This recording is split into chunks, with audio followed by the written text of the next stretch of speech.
It's 8:30. It's the 9th day of June 2021. I am your grumpy guide to all things gaming, the OGGM. Support me, Diet Coke. I need a sponsor. I need a job. And I will sell out. Bad for you. It's a lovely spring day. Let's hope it stays like that way. You can see the cats looking out the window and chirping at the birds. It is Wednesday, I believe, which means it's time to take a look at the crowdfunding projects that are wrapping up their Kickstarter campaigns this week. As you know, I'm a big fan of crowdfunding Kickstarters. It's a great way for small press to get their products out there and to sort of test the market to see whether it's going to sell or not. You know, somebody a while back made a comment, is there just too many Kickstarters? But, you know, not every one of them succeeds. So not only is it a great way for small press to get their product out on the market, it's also a great way to see if there is a market for your product. Because if nobody kickstarts my, Pat the Postman role-playing game, then I know, hey, there's no market for the Pat the Postman role-playing game, or I need to change it. So there's a lot of great things about Kickstarting. Enough said, let's take a look. Okay, from a country, obviously I need more caffeine. From a company called Action Fiction, we have Mutants of Muka, M-U-R-K-A, Chromatic Gamut, right? I think that's supposed to be Gamut. I never knew Gamut was spelled that way, G-A-M-U-T. It's for D&D, but... And the guy, all right, well, I love this guy's little thing. He says, because source books of themed 5e material with beautiful art cover are always going to sell. So he knows. This guy knows his target audience and is not afraid to admit it. Ready to go. I respect that. It's classes, races, magic items, and stuff like that for your 5e game to bring, I guess, I don't know what it's called, Mutants of Muka or Chromatic Gamut. Just new classes, races, and magic items and mechanics with, I guess, a mutant theme? Or are you saying that new races are just mutants? I'm sure what your point was, dude, but the fact that you admit that you know that it's going to sell because it's got great art, yeah. All right. From Sinister Beard Games, sometimes you love these companies just for their games.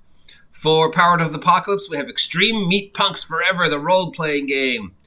Because you live on a meat world, a planet made of the dead body of a god, you use flesh to make mechs and fight to survive in the world of old gods, monsters, and worse. Okay, first, there's no such thing as meat punks. Stop using punk to sell things.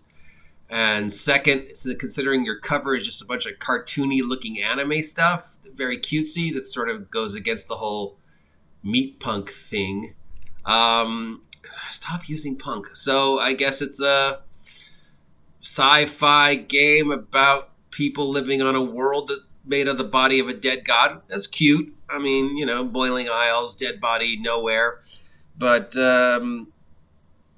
and I guess the whole thing is you're slowly dissolving your world by taking chunks of it to make your stuff, which means your world has a finite lifespan, blah, blah, blah. Power of the Apocalypse is a great system. I really love it. Never really got, the push that it should have, probably because too much of it was centered around SEX. And maybe if they hadn't focused so much on SEX, Power of the Apocalypse might have done better than it has. But, whatever. I see what you're trying to do here, sir, with your meat punk game, but your choice in cover art sort of goes against the whole cyberpunk punk movement. Whatever. From Jack Dixon, we have Adventures with Pride. Queer We Go Again, LGBT D&D 5e books. So Dungeons & Dragons book for one-shot adventures, providing 100 pages content, all with, I guess, LGBTQT themes or LGBTQT characters or whatever. If this sounds like something you're interested in and you want to support Pride, go to their website. I don't think we need to, I guess we do. I don't know. That's what I'm on the shelf at. I'm not even going to touch it because no matter what I say, I'll probably upset somebody. From 9th level game, we have Maze Fantasy Role Playing. This is powered by the Polymorph role playing system. It's a very easy to understand RPG that runs on the award-winning combined old school and modern RPG system that is powered by Polymorph that won a bunch of awards in 2019. It takes the existing Mages material and adds new material, bringing it to 250 pages. I took a look at this, and I like the ideas. So this could be fun. From Green Ronin, we have the Blue Rose Adventures Guide for Dungeons & Dragons 5e. So they're converting their Blue Rose romantic adventure campaign, which was the beginning of the age system, to 5e. So I guess they're saying, hey, we don't think age is cutting it. So we're switching everything over to 5e because we know all we have to do is stamp the 5e label on something and it's pretty much going to sell. The age system was okay. It was a little overly complicated, but it had some good ideas. I liked it. I mean, I can see why it didn't do as well as it could have because it was way more complicated than it should be. I don't know. I would rather you invest your energy in more Mutants and Masterminds and more Freeport stuff than just switching something over to D&D 5e.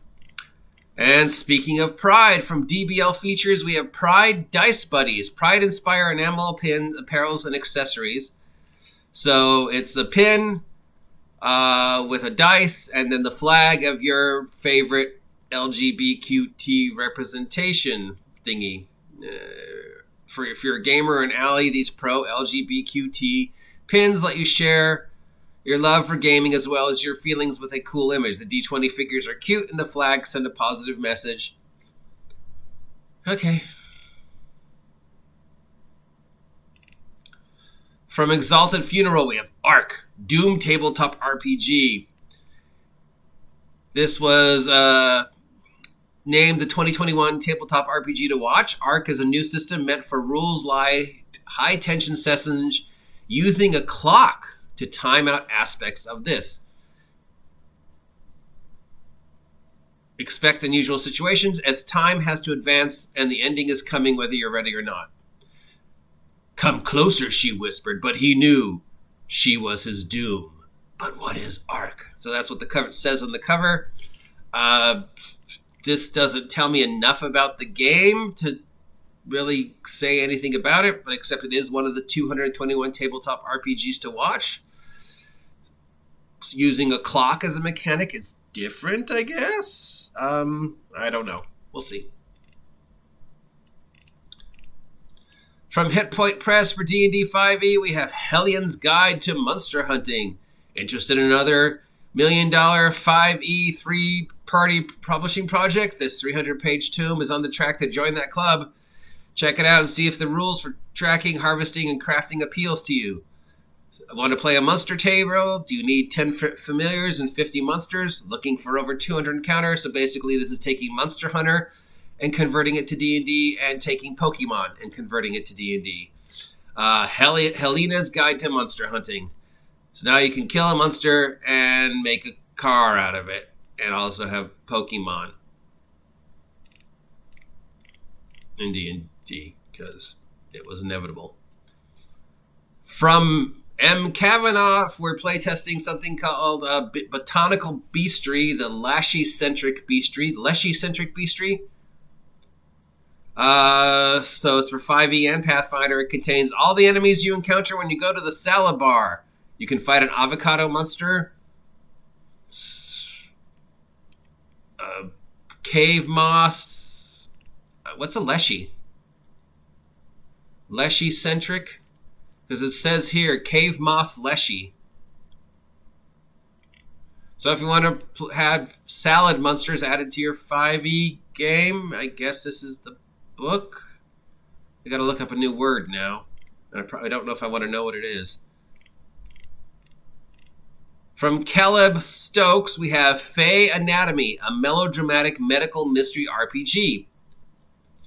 This is urban fantasy through the legends of General Hospital, Grey's Anatomy, or House. One player takes the role of the patient with a supernatural disease.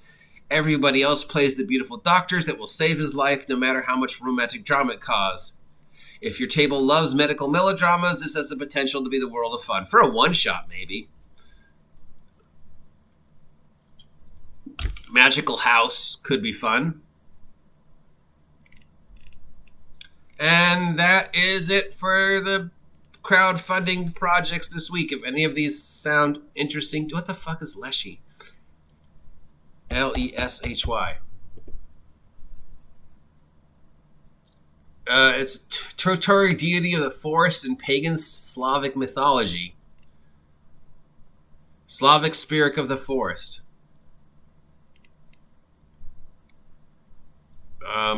So I guess it's forest. So Leshy centric beastery is forest, animal, plant based. So again, yeah, salad bar. All right, so that's it for everything that's crowdfunding this week. None of these really jump out at me except for mazes. And of course, what I already said about the Meatpunks.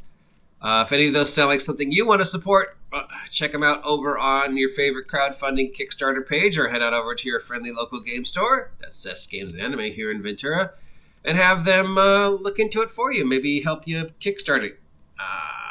That's it. If you appreciate this content, let me know. Comment down below. If you don't appreciate this content, let me know down below. If you have any desire whatsoever to get in combat with a salad bar, let me know. If you haven't subscribed yet, please subscribe. Help me hit 500 subs by August 4th, and we'll do something crazy. It's a gorgeous day. Go outside. Stay warm, stay dry, stay safe, stay hydrated, stay awesome, and stay off my lawn.